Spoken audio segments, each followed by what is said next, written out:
Tara, I know that you have been collaborating with summits and cross promotions in all sorts of ways for many years in the publishing space. And I'm super interested to know what's a problem that you see in the collaboration space, because we both know there's many. And do you also have any tips to overcome or avoid this problem? There are all sorts of problems you can run into. As much as I love collaborations, it's such a great way to grow your audience.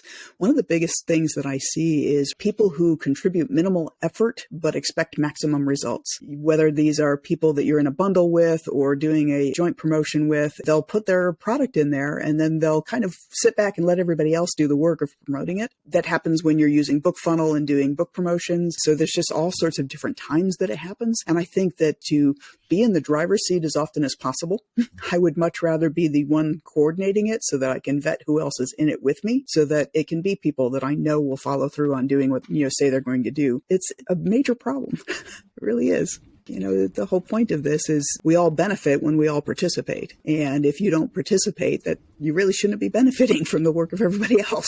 What would you say to people who just sit back and take? They probably don't get to benefit from that relationship in the future because you'll just be like, no, thank you. I think you've answered your own question here. Recognize the fact that the amount of effort you put into it dictates whether or not the host is going to invite you to participate again. If you and I collaborate on a project together, but I do the lion's share of the work, I'm not going to be quick to collaborate on a project with you again. You want to think long term when you do any kind of collaboration, because the reason you're doing the collaboration is that it's beneficial to your audience. It's usually beneficial to you as well. If you want it to remain something that is beneficial to your audience, you need to make sure that you are both putting in the effort needed to get out to as wide an audience as possible. But what's different about the way you collaborate, and how can others implement what you do? Being an introvert, which many authors are, I really like doing one-on-one collaborations or small group collaborations, especially if they're with people that I know. I'm the one that if I'm in a crowd, I'm standing kind of watching everybody, trying to figure out if there's a place to join a conversation or not. And I'm content to stay on the outskirts if there's not. When you come to a collaboration, I find it easier to work in one-on-one scenarios like this. I love speaking on Zoom because as much as I know it will benefit many people who are going to hear what we're saying, I don't have to feel like I'm in front of a large audience.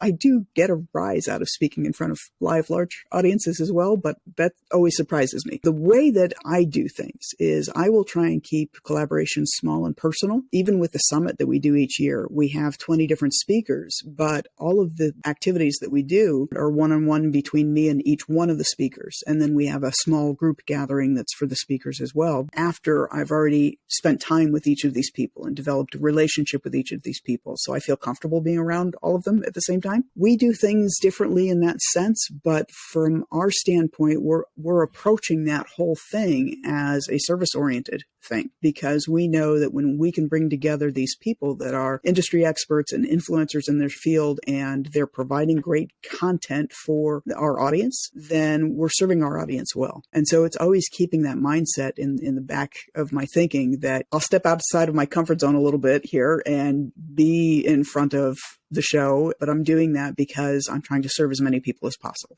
Who is your dream partner? There was one point in our business where we just created a long list of Dream 50 partners, and we really went through and identified individuals. Sometimes the individual that you think might be your dream partner, because they don't pull their fair share of the weight, doesn't really turn out to be. We decided that really our dream partner is more a category of individual. So we are really looking to work with people that we can partner with who serve the same audience that we do. Being a publishing company, we're looking at working with, for instance, business coaches. Books we like publishing the most are those who are being used to build a business or brand. And so business coaches who understand the value of having a book to build a business, but also ghostwriters, editors, cover designers, publishing experts. They're people that offer publishing services, but they may get inquiries from people that want an actual publisher as opposed to having to manage the thing on their own. Can you share a story about a collaboration that transformed your business or your life?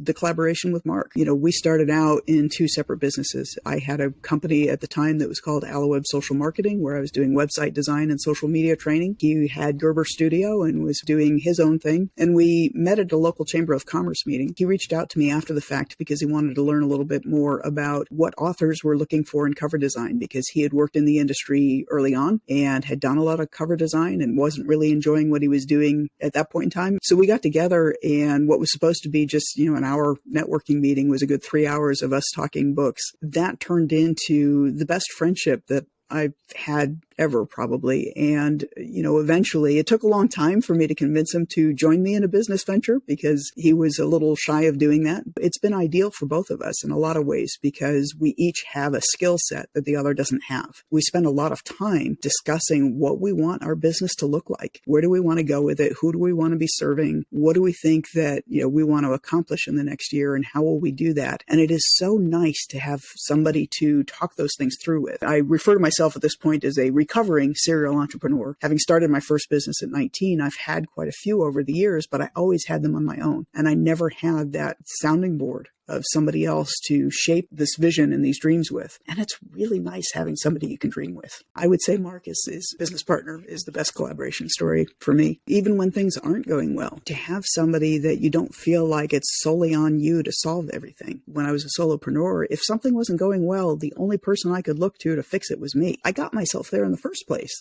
So how do you know how to get out of them? When you have somebody else that you can kind of talk through and, all right, we've got a budget shortfall this month. What are we going to do in order to solve that? You start brainstorming and you start batting ideas back and forth. And I have always found when it comes to conversations with Mark that the solution we come up with jointly is much better than what either one of us came up with individually. What is one piece of advice close to your heart about anything? I usually go to my fallback of the best is yet to come. But when I was thinking about this one, I think the one that's most suitable is another one of my favorites. It's a piece of artwork that I have hanging on my office wall that says, rich isn't how much money you have, but who you have beside you. And I think in this context, when we're talking about collaborations, it's very fitting because we want to love the work we're doing. And I think a huge part of loving the work we're doing it is loving the service we're putting out there, the people we're working with, the people we're partnering with and collaborating with, and the impact that we're having on the world around us. I really feel that rich is not really reflected in your bank account, but in the satisfaction you get out of your day-to-day life. Work is a huge part of our day-to-day life. So that is what I'm going to share.